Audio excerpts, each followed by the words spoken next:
नमस्कार दोस्तों। क्या आपके साथ भी ऐसा होता है कि पेट हर समय फूला फूला सा लगता है? खाना खाने के बाद या कभी कभी बिना खाए भी ऐसा महसूस होता है कि पेट में कुछ जमा हुआ है। भारीपन, बेचैनी, गैस और ऊपर से डकार या अंदर से गड़गड़ाहट। कुछ लोग तो इसे मामूली बात समझकर नज़रअंदाज कर देते हैं, लेकिन रोज रोज जब यही दिक्कत होती है तो ये आम नहीं बल्कि पेट की गड़बड़ी का संकेत हो सकता है। और सबसे अजीब स्थिति तब आती है जब आप ऑफिस में हों या किसी मीटिंग में और पेट के अंदर से आवाज़ें आ रही हों। न बोल सकते हैं, न हिल सकते हैं, बस अंदर ही अंदर घुटते रह जाते हैं। अगर आप भी इसी तरह की परेशानी से जूझ रहे हैं, जैसे कि गैस, पेट फूला हुआ और हर वक्त डिस्कम्फर्ट, तो आज की ये वीडियो आपके लिए है।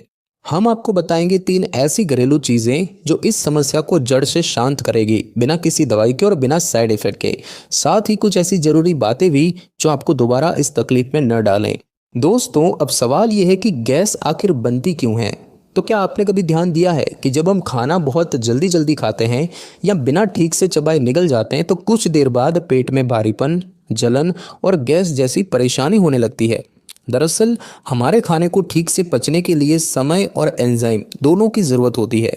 जब हम बिना चबाए खाना निगलते हैं तो वह अधपचा रह जाता है और आंतों में जाकर फर्मेंटेशन यानी कि किण्वन की प्रक्रिया शुरू कर देता है। इस प्रक्रिया में गैस बनती है, जैसे कि कार्बन डाइऑक्साइड, हाइड्रोजन और मीथेन जैसी गैसें। यही गैस अगर शरीर से बाहर न निकले तो पेट फूलने लगता है, दबाव महसूस होता है और डिस्कम्फर्ट बढ़ जाता है। इसके अलावा कुछ खाने की चीज़ें जैसे कि ज़्यादा तला भुना खाना, ज़्यादा मिर्च मसाले, बासी खाना या फिर ज़्यादा ऑयली भोजन, ये सब पाचन पर बोझ डालते हैं और गैस को और ज़्यादा बढ़ाते हैं। एक और बड़ा कारण है तनाव यानी कि स्ट्रेस।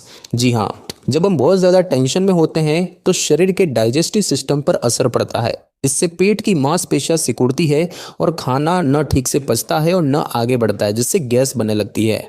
और सबसे आम गलती होती है कि खाना खाते ही लेटना या तुरंत बैठकर स्क्रीन देखना। इससे खाना नीचे की ओर जाने की बजाय पेट में अटक जाता है और फर्मेंटेशन बढ़ जाता है। तो अगर आप रोज़ पेट फूलने और गैस से परेशान रहते हैं तो ये सिर्फ एक छोटी सी तकलीफ नहीं, ये एक लाइफ पैटर्न का वार्निंग सिग्नल हो सकता है। अच्छी बात यह है कि इसे सही खानपान और थोड़े बदलाव से आसानी से कंट्रोल किया जा सकता है और आगे हम आपको वही उपाय बताएंगे। दोस्तों, गैस बन रही है या कोई और दिक्कत है, ये पहचानना जरूरी है, क्योंकि अगर सही लक्षण समझ में आ जाए तो समाधान भी जल्दी और सही तरीके से हो सकता है। तो आइए जानते हैं कि जब शरीर में गैस बनती है तो वो खुद कैसे संकेत देता है। सबसे पहला लक्षण होता है पेट में फूला हुआपन, यानी खाना खाने के थोड़ी देर बाद ऐसा महसूस होना कि पेट गुब्बारे जैसा फूल गया है, कसा हुआ, भारी और असहज। दूसरा लक्षण होता है बार बार डकार आना, खासकर बिना बदबू की या खाली डकारें, जो बताती है कि पेट में हवा भर रही है और वो बाहर निकलने की कोशिश कर रही है। तीसरा संकेत होता है पेट में गड़गड़ाहट की आवाज़ें। कुछ लोग इसे शर्मिंदगी का कारण मानते हैं, लेकिन ये एक संकेत है कि पेट में गैस इकट्ठा हो रही है। और चौथा लक्षण भूख कम लगना या खाने का मन न करना, क्योंकि जब पेट भरा भरा लगता है तो दिमाग खुद खाने से मना करने लगता है। और कभी कभी मरोड़ या हल्की ऐंठन भी महसूस होती है, जैसे पेट में कुछ अटका हुआ हो। इन सब के अलावा कुछ लोगों को हल्की सी जलन, सीने में भारीपन या शरीर में चिड़चिड़ापन भी महसूस हो सकता है। लेकिन ध्यान रहे कि ये लक्षण अगर कभी कभी हो तो सामान्य है, लेकिन अगर ये हर दिन या हर दूसरे दिन हो तो समझ जाइए कि आपके शरीर को मदद की ज़रूरत है। और अच्छी बात यह है कि थोड़ी सी सावधानी और कुछ घरेलू उपायों से इसे बहुत हद तक ठीक किया जा सकता है। तो दोस्तों, चलिए अब आते हैं उस हिस्से पर जिसका इंतजार शायद आप शुरुआत से कर रहे हैं। गैस से तुरंत राहत देने वाले 3 घरेलू उपाय जो सिर्फ फूले हुए पेट को नहीं बल्कि उसकी जड़ को शांत करने का काम करते हैं। और सबसे अच्छी बात यह है कि ये तीनों चीज़ें हर आम भारतीय किचन में पाई जाती है, सुरक्षित भी है और इनका सही इस्तेमाल आपको दवा से भी तेज असर दे सकता है। तो दोस्तों, सबसे पहले बात करते हैं हींग की। हींग को आयुर्वेद में हिंगवष्टक कहा गया है, यानी कि ऐसा पदार्थ जो वात दोष यानी कि गैस और अफारा को शांत करता है। हींग में प्राकृतिक रूप से ऐसे तत्व पाए जाते हैं जो पेट की दीवारों को रिलैक्स करते हैं और गैस को शरीर से बाहर निकालने में मदद करते हैं। अब बात की जाए कि इसे इस्तेमाल कैसे करें, तो इसे इस्तेमाल करने के 3 तरीके हैं। सबसे पहला है हींग पानी। 1 चुटकी हींग को 1 गिलास गुनगुने पानी में मिलाएं, अच्छे से घोलें और खाली पेट सुबह पी लें। ये पेट में फंसी गैस को जल्दी से बाहर निकालता है। उसके बाद दूसरा तरीका है हींग चूर्ण। हींग प्लस सेंधा नमक प्लस आधा नींबू मिलाकर एक पेस्ट बनाएं। इस पेस्ट को खाने से पहले लें या खाना खाने के 20 मिनट बाद लें। ये डकार, पेट फूलना और भारीपन कम करता है। तीसरा तरीका है बच्चों के लिए और वो है हींग लेप। एक चुटकी हींग को पानी में घोलकर नाभि के चारों तरफ लगाएं। बच्चों में गैस की समस्या में ये बाहरी उपाय बहुत असरदार होता है। और दोस्तों बात की जाए सावधानी की तो हींग की तासीर गर्म होती है, इसीलिए हर बार सिर्फ चुटकी भर ही लें। गर्भवती महिलाओं और एसिडिटी वालों को डॉक्टर से पूछकर ही इस्तेमाल करना चाहिए। अब दोस्तों दूसरा उपाय है सौंफ। सौंफ ना सिर्फ स्वाद बढ़ाती है बल्कि पाचन क्रिया को शांत और संतुलित करती है। इसमें होते हैं एंटी स्पाज्मोडिक और एंटी इन्फ्लेमेटरी गुण जो आंतों में सूजन को कम करते हैं और पेट की ऐंठन को रोकते हैं। इसके इस्तेमाल के भी 3 तरीके हैं। सबसे पहला तरीका है भुनी हुई सौंफ। एक छोटा चम्मच भुनी सौंफ को दिन में 2 बार चबाएं खाना खाने के बाद। इससे मुंह भी साफ रहेगा और गैस बनने से पहले ही डाइजेस्ट हो जाएगा। दूसरा तरीका है सौंफ की चाय। 1 कप पानी में 1 चम्मच सौंफ डालें, 5 से 6 मिनट उसे उबालें, छान कर गुनगुना पिएं, खासकर दोपहर या रात के खाने के बाद। और दोस्तों तीसरा तरीका है सौंफ प्लस मिश्री पाउडर। बराबर मात्रा में सौंफ और मिश्री को पीस कर एक डिब्बे में रखें। रोज रात को सोने से पहले 1 चम्मच लें। इससे न सिर्फ गैस बल्कि मुंह की बदबू और कब्ज में भी राहत मिलती है। सावधानी की बात करें तो डायबिटीज पेशेंट सौंफ में मिश्री न मिलाएं और इसे अधिक मात्रा में न लें, वरना पाचन धीमा भी हो सकता है। और अब दोस्तों बात करते हैं तीसरा उपाय और वो है जीरा। जीरा को भारत में हजारों सालों से पाचन औषधि के रूप में इस्तेमाल किया जाता रहा है। इसमें पाया जाता है थाइमोल जो पेट में पाचन रसों को सक्रिय करता है और खाना जल्दी पचाने में मदद करता है। साथ ही ये गैस को बनने से रोकता है और अगर गैस बन भी गई हो तो उसे धीरे धीरे बाहर निकाल देता है। इसके इस्तेमाल के तरीके भी 3 हैं। सबसे पहला तरीका है जीरे का काढ़ा। आधा चम्मच जीरा 1 कप पानी में डालें, 5 से 7 मिनट तक उसे उबालें। जब पानी थोड़ा कम हो जाए तो उसे छानकर गुनगुना पी लें। चाहे तो इसमें नींबू और थोड़ा सेंधा नमक भी मिला सकते हैं। दूसरा तरीका है भुना हुआ जीरा पाउडर। जीरा को तवे पर हल्का भून लें, पीस कर उसका पाउडर बना लें। आधा चम्मच इस पाउडर को दही या छाछ में मिलाकर दिन में 1 बार लें। और तीसरा तरीका है जीरा पानी। दोस्तों रात भर 1 गिलास पानी में 1 चम्मच जीरा भिगो दें, सुबह छानकर उसे खाली पेट पी लें। ये पेट को ठंडक देता है, गैस और जलन दोनों में असर करता है। और दोस्तों बात की जाए सावधानी की तो जीरे की तासीर थोड़ी गर्म मानी जाती है। गर्मियों में इसका सेवन सीमित मात्रा में करें। पेट में अल्सर हो तो बिना डॉक्टर की सलाह के इसका प्रयोग न करें। दोस्तों अगर आप चाहें तो इन तीनों घरेलू चीज़ों हींग, सौंफ और जीरा को भूनकर बराबर मात्रा में पीस लें। इसमें स्वाद के अनुसार थोड़ा सा सेंधा नमक मिला सकते हैं और इस चूर्ण को खाने के बाद आधा चम्मच लें, खासकर जब पेट में भारीपन, गैस या जलन हो। हालांकि ये एक पारंपरिक नुस्खा है और कई घरों में अपनाया जाता है, लेकिन अगर आपको कोई एलर्जी, बीपी की समस्या या पाचन में पुरानी दिक्कत हो तो डॉक्टर से सलाह लेना जरूरी है। दोस्तों यहाँ पर एक बात ध्यान देने वाली ये है कि ये घरेलू उपाय तब ज़्यादा असर दिखाते हैं जब आपकी लाइफस्टाइल भी थोड़ी बैलेंस में हो, यानी कि सही समय पर खाना, आराम और थोड़ा चलना फिरना। दोस्तों अब तक हमने जाना कि गैस क्यों बनती है और उससे तुरंत राहत कैसे पाएं, लेकिन अगर यही दिक्कत बार बार होती है तो सिर्फ इलाज नहीं, रोज़मर्रा की कुछ आदतें बदलनी भी ज़रूरी है, क्योंकि अगर कारण नहीं हटेगा तो समाधान बार बार काम नहीं आएगा। तो सबसे पहली चीज़ ये है कि खाना धीरे धीरे और ध्यान से खाएं। आजकल ज़्यादातर लोग मोबाइल देखकर या जल्दीबाजी में खाना खाते हैं, लेकिन जब खाना ठीक से चबाए बिना निगला जाता है तो वह सीधे पेट में भारी बोझ बन जाता है और फिर वही गैस, पेट फूलना और डकारें।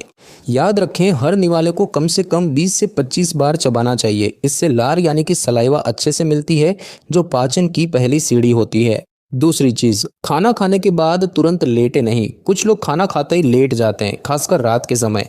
ये आदत न सिर्फ गैस को बढ़ाती है बल्कि एसिडिटी और वजन भी। कोशिश करें कि खाना खाने के बाद कम से कम 20 से 30 मिनट टहलिए या सीधे बैठिए, ताकि खाना नीचे की ओर अच्छे से जाए और गैस बनने का मौका ही न मिले। तीसरी चीज़, दिन में थोड़ा चलना फिरना ज़रूरी है। अगर आपकी ज़िंदगी सेडेंटरी है, यानी पूरा दिन बैठे रहते हैं, तो आपके पेट की मांसपेशियां सुस्त हो जाती है। इससे खाना धीमा पचता है और गैस बनने लगती है। रोज़ कम से कम 15 से 20 मिनट वॉक या हल्की एक्सरसाइज करने की आदत बनाइए। ये आपके पूरे डाइजेस्टिव सिस्टम को एक्टिव बनाता है। चौथी चीज़, ज़्यादा तला भुना, बासी और पैक्ड खाना कम करें। जो खाना पेट में रुकता है वो सड़ता है और जो सड़ता है वो गैस बनाता है। बासी खाना, ज़्यादा तेल मसाला, डीप फ्राइड चीज़ें और पैक्ड फूड डाइजेशन पर बोझ डालते हैं। हफ्ते में एक दो बार चल सकता है, लेकिन अगर रोज का रूटीन बन जाए तो पेट खराब होना तय है। और दोस्तों पांचवी चीज, भर पेट से थोड़ा कम खाएं। हमारे बुजुर्ग कहते थे कि पेट का एक हिस्सा खाना, एक हिस्सा पानी और एक हिस्सा हवा के लिए छोड़ो। अगर हम पेट भरने तक खाएं तो वो डाइजेशन की जगह स्टोरेज बन जाता है। इसीलिए हर बार थोड़ा कम खाएं ताकि पेट को खाना प्रोसेस करने की जगह मिले।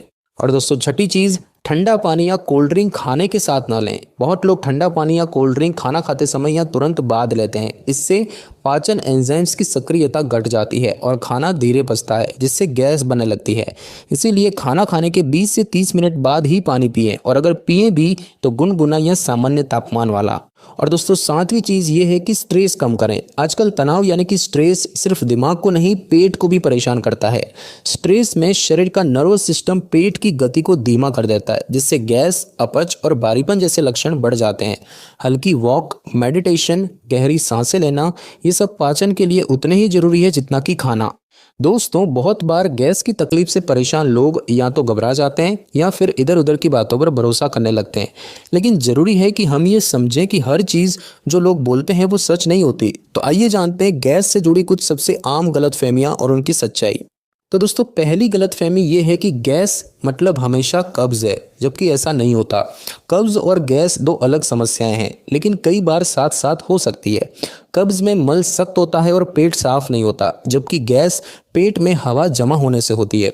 कई लोगों को बिना कब्ज के भी गैस की परेशानी हो सकती है, जैसे कि तनाव, अधपचा खाना या फूड इंटॉलरेंस से। गलत फहमी नंबर 2 कि गैस अपने आप निकल जाएगी, कुछ करने की जरूरत नहीं, जबकि ये सोच भी गलत है। अगर गैस कभी कभी बनती है तो हाँ, शरीर खुद उसे बाहर निकाल देता है, लेकिन अगर ये बार बार हो या बार बार पेट फूले, डकारे आए या मरोड़ हो तो ये डाइजेस्टिव सिस्टम की कमजोरी या आदतों की गड़बड़ी का संकेत हो सकता है। ऐसे में लापरवाही नुकसानदेह हो सकती है। गलत फहमी नंबर 3 कि हर बार एंटासिड या गैस की दवा ले लेना सही है, जबकि ऐसा बिल्कुल नहीं है। बार बार एंटासिड या ओटीसी गैस की दवा लेना आपके शरीर की नेचुरल पाचन प्रक्रिया को धीमा कर सकता है। ये दवाइयाँ अस्थायी राहत तो देती है, लेकिन लंबे समय में डिपेंडेंसी और साइड इफेक्ट्स भी ला सकती है। इसीलिए कोशिश करें कि घरेलू उपाय, सही खानपान और दिनचर्या से गैस को रोका जाए। चौथी गलतफहमी ये है कि गैस सिर्फ पेट की बीमारी है, जबकि ये बात आधी सही है। गैस पेट से जुड़ी है, लेकिन इसका संबंध दिमाग, नींद, तनाव और दिनचर्या से भी है। जब आप ज़्यादा तनाव में रहते हैं या बहुत कम सोते हैं तो पेट की मांसपेशियां भी गड़बड़ा जाती है, जिससे गैस बनती है। यानी गैस सिर्फ खाने की गलती से नहीं, सोचने और जीने के तरीके से भी जुड़ी होती है। और गलतफहमी नंबर 5 कि गैस से सिर्फ असहजता होती है और कोई खतरा नहीं, जबकि असहजता तो होती ही है, लेकिन अगर गैस बार बार बने, पेट हमेशा फूला रहे, डकारे बहुत आए तो ये संकेत हो सकता है किसी गंभीर पाचन समस्या या आंत की सूजन का, जैसे कि आईबीएस, फूड इंटॉलरेंस या एसिडिटी वगैरह। इसीलिए ऐसे मामलों में लापरवाही ना करें और अगर समस्या अक्सर हो रही हो तो डॉक्टर से सलाह लें। तो दोस्तों अब जब भी आपका पेट फूले, गैस की वजह से बेचैनी हो या भारीपन लगे तो सबसे पहले ये याद रखिए कि आपकी रसोई में ही ऐसे उपाय मौजूद है जो आपको तुरंत राहत दे सकते हैं, जैसे कि हींग जो गैस को जड़ से बाहर निकाले, सौंफ जो पाचन को शांत करे और जीरा जो अंदर की सूजन को कम करे। और अगर आप साथ में थोड़ी सी आदतें सुधार लें, जैसे कि खाना ठीक से चबाना, खाने के बाद तुरंत न लेटना और दिन में थोड़ी वॉक करना, तो यकीन मानिए आपको गैस की दवा की ज़रूरत बहुत कम पड़ने लगेगी। और सबसे ज़रूरी बात, अगर ये परेशानी हर दिन या बार बार हो रही है तो डॉक्टर से सलाह लेने में बिल्कुल देर न करें। यह कोई शर्म की बात नहीं बल्कि समझदारी है। तो दोस्तों अगर आपको ये वीडियो थोड़ी भी मददगार लगी हो तो इसे लाइक ज़रूर कीजिए, ताकि हमें समझ आए कि हम सही जानकारी पहुंचा पा रहे हैं। और किसी ऐसे दोस्त, परिवार के सदस्य या ऑफिस के साथी को ज़रूर भेजिए जो अक्सर कहता है कि यार पेट फिर फूला हुआ है। और अगर आप चाहते हैं कि आगे भी आपको इसी तरह की सीधी, सच्ची और घरेलू इलाज से जुड़ी जानकारी मिलती रहे तो हमारे चैनल मेडल सपोर्ट को अभी सब्सक्राइब करें और बेल आइकन भी दबा दें, क्योंकि अगली बार हम लाएंगे कुछ और आसान घरेलू समाधान आपके अपने स्वास्थ्य के लिए। धन्यवाद।